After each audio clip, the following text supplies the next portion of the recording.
देशाला जातीपातीचं आणि धर्माचं राजकारण नवं नाहीये। आज काँग्रेसनं आपल्या जाहीरनाम्यात आपली सत्ता आली तर एससी आणि एसटींना खासगी क्षेत्रात आरक्षण देण्याचं वादग्रस्त आश्वासन दिले। याशिवाय देशातल्या प्रत्येक नागरिकांना घर, आरोग्य आणि पेन्शनचा अधिकार देण्याची घोषणाही केली आहे। आज नवी दिल्लीमध्ये काँग्रेसच्या अध्यक्षा सोनिया गांधी, पंतप्रधान डॉक्टर मनमोहन सिंग आणि राहुल गांधी यांच्या उपस्थितीत जाहीरनामा प्रसिद्ध करण्यात आला। काँग्रेसच्या आश्वासनांवर जर एक नजर टाकली तर त्यावर आम आदमी पक्षाचाच प्रभाव पाहायला मिळतोय। 2009 साली 100 दिवसात महागाई कमी करण्याचं आश्वासन यावेळेस पुन्हा एकदा देण्यात आले।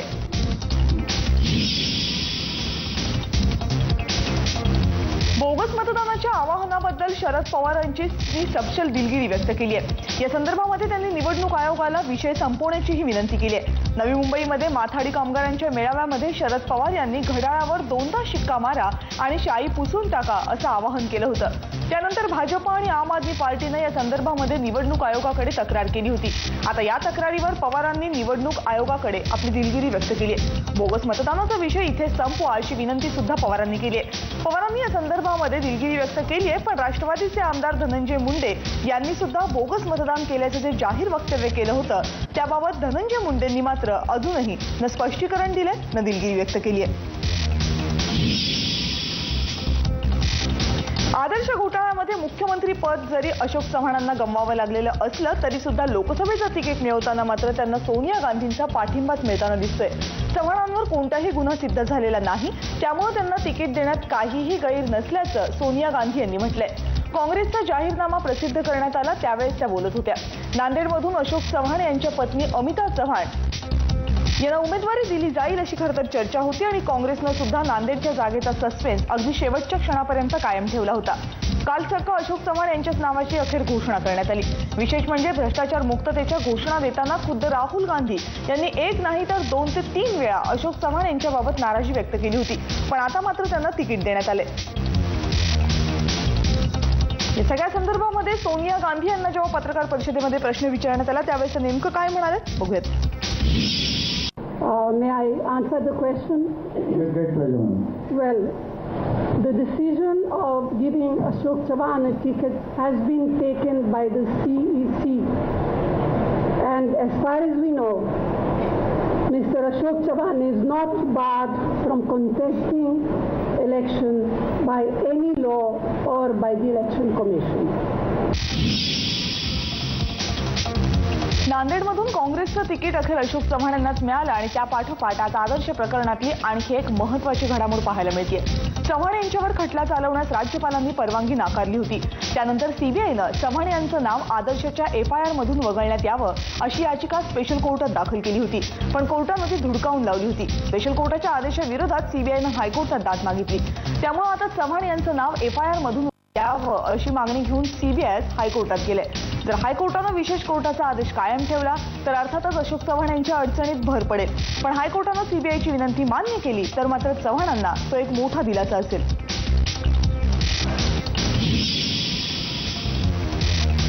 वाराणसीमधून मोदींसमोर आव्हान निर्माण करणाऱ्या अरविंद केजरीवाल यांच्यावर नरेंद्र मोदी यांनी आज जोरदार हल्लाबोल केला। अरविंद केजरीवाल हे पाकिस्तानचे एजंट असल्याचा घणाघाती आरोप मोदींनी केला। जम्मूमधल्या भारत विजय रॅली दरम्यान मोदी बोलत होते। पाकिस्तानला 3 AK मिळाले आहेत, पहिली AK-47, दुसरे AK अँटनी आणि तिसरे AK-49 म्हणजे अरविंद केजरीवाल अशा शब्दात मोदींनी केजरीवाल आणि काँग्रेसवर तोफ डागली। त्याचप्रमाणे आपच्या वेबसाईटवर काश्मीरचा भाग हा पाकिस्तानमध्ये दाखवल्याचा आरोप यावेळेस नरेंद्र मोदी यांनी केला। पाकिस्तान को 3 सिपाही सालार मिल गए हैं। एक तो है AK-47, दूसरे AK एंटोनी है। भारत के रक्षा मंत्री एक दूसरे हैं, वो तीसरे हैं AK-49। ये तीसरे AK-49 के एक सिपाही सालार हैं, उनके बड़े साथी वो चीख चीख करके कह रहे हैं जनमत संग्रह होना चाहिए, और पाकिस्तान इनके बयानों से नाच रहा है। पाकिस्तान के अखबार भरे पड़े हैं। भाइयों बहनों, ये पाकिस्तान के एजेंट जिस कश्मीर के लिए डॉक्टर श्यामा प्रसाद मुखर्जी ने बलिदान दिया, जिस कश्मीर के लिए युद्ध में जितने जवान शहीद नहीं हुए उससे ज्यादा जवान शहीद हुए। उसके लिए पाकिस्तान की भाषा बोल रहा, पाकिस्तान की भाषा में बात कर रहा। माढ्यामधले अपक्ष उमेदवार प्रतापसिंह मोहिते पाटील यांचं आव्हान राष्ट्रवादीसाठी डोकेदुखी ठरण्याची शक्यता आहे। कारण प्रतापसिंह यांच्या कन्येच्या विवाहाच्या निमित्तानं आज अवघं माढ्यातलं राजकारण ढवळून निघालं। प्रतापसिंह यांची कन्या धनश्री हिचा विवाह काल अकलूजमध्ये थाटात पार पडला। या लग्नाला राष्ट्रवादी आणि काँग्रेसच्या अनेक दिग्गज नेत्यांनी हजेरी लावली। माणचे काँग्रेस पुरस्कृत आमदार जयकुमार गोरे, फलटणचे माजी आमदार चिमणराव कदम, संजीवराजे निंबाळकर यांच्यासह माढा लोकसभा मतदारसंघातले अनेक स्थानिक नेते सुद्धा हजर राहिले आणि काही नव्या राजकीय समीकरणांची चर्चा रंगायला लागली। सहकार मंत्री हर्षवर्धन पाटील, आमदार भारत भालके, आमदार दीपक साळुंखे, आमदार श्यामल बागल यांच्यासह राष्ट्रवादीचे जिल्हाध्यक्ष मनोहर डोंगरे हे सुद्धा या लग्नाला उपस्थित होते। मात्र खुद्द मोहिते पाटलांच्या घरातल्या इतर मंडळींनी मात्र लग्न समारंभाकडे पाठ फिरवली। प्रतापसिंह हे त्यांचे ज्येष्ठ बंधू आणि राष्ट्रवादीचे नेते विजयसिंह मोहिते पाटील यांच्या विरोधामध्ये निवडणूक लढवत आहेत। या लग्नाला घरच्या मंडळींनीच हजेरी न लावल्यामुळे राजकारणाचे रंग हे रक्ताच्या नात्यापेक्षाही गडद झाल्याचं यावेळी पाहायला मिळालं। काँग्रेस आणि राष्ट्रवादीच्या अनेकांची आपल्याला साथ मिळतीये, पण आपण आत्ताच कोणतेही पत्ते खुले करणार नाही असं सूचक वक्तव्य सुद्धा प्रतापसिंह मोहिते पाटलांनी केलंय।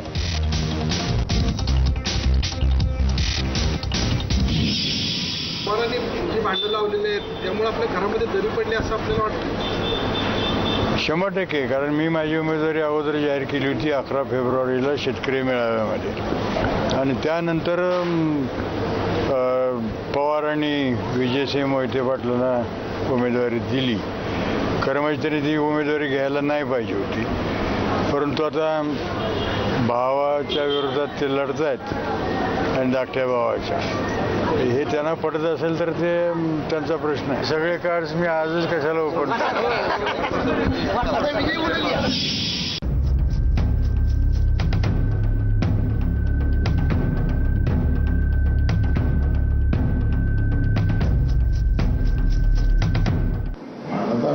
नमस्कार, मी कविता राणे, आपण बघताय माझा विशेष। पाकिस्तानला 3 एकेंचा फायदा झालाय। एक म्हणजे क्षणार्धात शेकडो गोळ्यांचा वर्षाव करणारी AK-47, दुसरे संसदेत पाकिस्तान धार्जिणी भूमिका घेणारे देशाचे संरक्षण मंत्री AK अँटनी आणि तिसरे AK-49 म्हणजे 49 वर्षांचे अरविंद केजरीवाल। अरविंद केजरीवाल हे पाकिस्तानचे एजंट आहेत। जम्मूच्या सभेमध्ये बोलताना आज नरेंद्र मोदी यांनी हे सनसनाटी आरोप केले आणि देशभरामध्ये अर्थातच राजकीय चर्चा रंगायला लागल्या। नरेंद्र मोदी यांनी केलेल्या आरोपांमध्ये खरंच तथ्य आहे की ही फक्त प्रचारातली स्टंटबाजी आहे? वाराणसीमध्ये अरविंद केजरीवाल यांनी मोदींच्या विरोधामध्ये जाहीर केलेल्या उमेदवारीमुळे हे आरोप होतात की गुजरातच्या विकासाबाबत केजरीवालांनी उपस्थित केलेल्या मुद्द्यांवरून लक्ष विचलित करण्याचा हा प्रयत्न आहे? मुळातच आपच्या वेबसाईटचा दाखला देत मोदींनी इतके गंभीर आरोप करणं हे खरंच योग्य आहे का? आणि केजरीवालांचे सहकारी प्रशांत भूषण यांच्या काश्मीरबद्दलच्या वक्तव्यांमुळे आता केजरीवालांची चढचण होतीये का? असे अनेक प्रश्न मोदींच्या आजच्या आरोपांनंतर उपस्थित होतात आणि याच मुद्द्यांवर रंगणार आहे आजचा आपला माझा विशेष। त्यासाठी चर्चेमध्ये सहभागी होत आहेत भाजपचे नेते आशिष शेलार, मुंबई प्रदेशाध्यक्ष काँग्रेसचे मुंबई प्रदेशाध्यक्ष जनार्दन चांदूरकर, आपचे नेते अजित सावंत आपल्यासोबत आहेत, राजकीय घडामोडींचे अभ्यासक अविनाश धर्माधिकारी आपल्यासोबत आहेत आणि दिव्य मराठीचे संपादक प्रशांत दीक्षित अगदी काही वेळातच आपल्याला चर्चेमध्ये सहभागी होत आहेत। अर्थातच हा प्रश्न घेऊन मी सुरुवातीला आप आणि भाजप या दोन्ही नेत्यांकडे जाणार आहे। शेलारजी, असं काय झालं की आज एकदम पाकिस्तानचे एजंट ठरवून टाकलं अरविंद केजरीवालांना? मला असं वाटतं की ज्या पद्धतीचं भाषण नरेंद्र मोदीजींनी केलं आहे हे येणाऱ्या लोकसभा निवडणुकांमधल्या एक मुद्द्यातला तो एक मुद्दा आहे असं माझं मत आहे। जम्मूमध्ये आज जी सभा होती त्या जम्मूमध्ये स्वाभाविकता काश्मीरचा मुद्दा निघणार याच्यापेक्षा दुसरं वावगं काही असण्याचं कारण नाही। आणि ज्या पद्धतीने नरेंद्र मोदींनी जे मुद्दे मांडले ते सत्याला आधारित धरून त्याचे दाखले देऊन त्यांनी प्रश्न उपस्थित केले आहेत आणि त्याच्यामध्ये केलेले प्रश्न याची उत्तर आता एका अर्थाने आम आदमी पार्टी आणि काँग्रेसने देण्याची आवश्यकता आहे आणि ती भारतीय जनता पक्षाची एक जाहीर ऑफिशियल भूमिका आहे।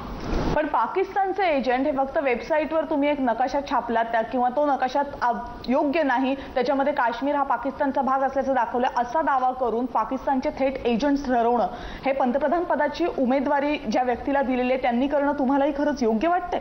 100% योग्य आहे। ज्या पद्धतीचा काश्मीरचा विषय हा एका अर्थाने काँग्रेसने तत्कालीन प्रधानमंत्री माननीय नेहरूजींनी युनोपर्यंत नेला. त्यानंतर आतापर्यंत इंटरलॉक्युटर्स पाठवून काश्मीरच्या विषयावर जाहीर चर्चा करण्याची भूमिका काँग्रेसने घेतली. देशाच्या संसदेच्या निवडणुकीमध्ये हा महत्त्वाचा मुद्दा नंबर 1 आणि या दोन्ही चुका काँग्रेसच्या आहेत असं भारतीय जनता पक्षाचं मत आहे. राहता राहिला आम आदमी पक्षाचा विषय, तर आम आदमीच्या तिन्ही गोष्टी म्हणजे प्रशांत भूषण यांचं वक्तव्य, त्यानंतर असलेल्या ऑफिशियल अरविंद केजरीवालच्या वेबसाईटवर काश्मीरचा नकाशात उल्लेख म्हणजे नकाशात नसणं किंवा त्यांच्या डोनेशन पेजमध्ये त्याचा उल्लेख म्हणजे नकाशात तो नसणं, या तिन्ही गोष्टींचाही उल्लेख नरेंद्र मोदी यांनी केला आहे आणि त्यामुळे तो सत्याला आधारित केला. तर हा तो प्रश्न नरेंद्र मोदींनी उपस्थित केला तर काय, तर मला असं वाटतं की आम आदमी पक्षाच्या कार्यकर्त्यांना हे लक्षात घ्यायला लागेल की जर व्यत्यास काढला म्हणजे ते सत्य, म्हणजे एका अर्थाने तुमच्या पत्राला उत्तर नाही दिलं तर आम्ही उत्तर देत नाही, जनतेला उत्तर द्यायला बांधील नाही, हे जसं आम आदमी पार्टीचे केजरीवाल म्हणतात तसंच काश्मीरचा नकाशा नसणं याचा अर्थ तुम्ही पाकिस्तानला पाहिजे ती भूमिका मांडणं. दोन गोष्टींचा हवाला देताय. एक म्हणजे प्रशांत भूषण यांचं वक्तव्य आणि नकाशा, या सगळ्या गोष्टी आहेत या काही अगदी काल घडलेल्या नाही आहेत. या सगळ्याच्या संदर्भात काल घडलेली एक महत्वाची गोष्ट म्हणजे ज्या वाराणसीमधनं नरेंद्र मोदी निवडणूक लढवतात लोकसभेची, त्याच वाराणसीमधनं काल अरविंद केजरीवाल यांनी आपण लोकसभेची निवडणूक लढवणार अशी घोषणा केली. हे टायमिंग नेमकं काय आहे? काल घोषणा केल्याबरोबरच आज या मुद्द्याची का आठवण झाली? हा तुमचं मत आहे. जम्मू काश्मीरमध्ये ज्यावेळेस सभा होईल त्यावेळेला काश्मीरचे मुद्दे येणारच आणि आज जम्मूमध्ये सभा होती त्यामुळे त्यावेळेला तो मुद्दा घेतलेला आहे. आणि राहता राहिला वाराणसीच्या उमेदवारीचा प्रश्न, तर केजरीवाल आता स्वतःला प्रधानमंत्री पदाचे उमेदवार घोषित करू इच्छितात की काय, असं ज्यावेळेला चित्र निर्माण केलं त्यावेळेला त्यांना प्रश्न विचारले जाणारच. अजित सावंतजी, फक्त जम्मूमध्ये सभा होती एवढा संदर्भ आहे की काल केजरीवालांनी जे आरोप केले होते त्याचाही संदर्भ आहे? नाही, देश हा कुठल्याही राजकारणापेक्षा मोठा असतो आणि देशाला प्रथम प्राधान्य दिलं पाहिजे.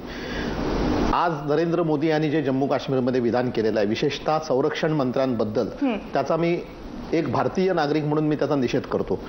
त्यांना ही लाज वाटायला पाहिजे होती की आपण ज्या वेळेला पंतप्रधान पदाचे उमेदवार म्हणून आपल्याला एका पक्षाकडून प्रोजेक्ट केलं जात आहे त्यावेळेला देशाच्या संरक्षण मंत्र्यांना शत्रू राष्ट्राचा एजंट म्हणणं किंवा त्यांचा सिपह सालार असा त्यांचा उल्लेख करणं, ही गोष्ट सगळ्या भारतीय नागरिकांना शर्मेने मान खाली घालायला लावणारी आणि म्हणून मी अशा प्रकारच्या त्यांच्या वक्तव्याचा पहिल्यांदा निषेध करतो. अरविंद केजरीवालांना ते काय बोलले आणि कशासाठी बोलले याच्याकडे तर आपण येऊयाच. आपणच म्हटलं की वाराणसीमध्ये जे काय घडलं आणि अरविंद केजरीवालांना ज्या प्रकारचं समर्थन मिळालं त्याच्यामुळे नरेंद्र मोदी हे भ्रमिष्ठासारखे वागायला लागलेत असं म्हटलं तर वावगं ठरणार नाही. आणि म्हणूनच खिसियानी बिल्ली खंबा नोचे असा प्रकार हा कालच्या ह्या सभेमध्ये झालेला आहे. अरविंद केजरीवालांना पाकिस्तानचे एजंट ठरवणं आणि एके अंतनीना पाकिस्तानचे एजंट ठरवणं, ही जी वक्तव्य त्यांनी केलेली आहेत त्यांचं ताळतंत्र सुटलेलं आहे आणि सत्ता लालसेमुळे किंवा सत्ता पिपासू झाल्यामुळे कुठल्याही थराला जायचं आणि सभ्यता आणि सुसंस्कृतता जी राजकारणामध्ये आहे ती सोडून वेशीवर टांगायची असा हा सगळा प्रकार झालेला असं मला वाटतं. चांदूरकर सर, खरं तर काँग्रेसच्याही नेत्यांवर याच्यावर आरोप झालेले आहेत. थेट काँग्रेसचे संरक्षण मंत्री हेच पाकिस्तान धार्जिण्या असल्याचा, पाकिस्तानचे एजंट असल्याचा आरोप झाला नरेंद्र मोदी यांच्याकडनं. काय काँग्रेसची भूमिका आहे?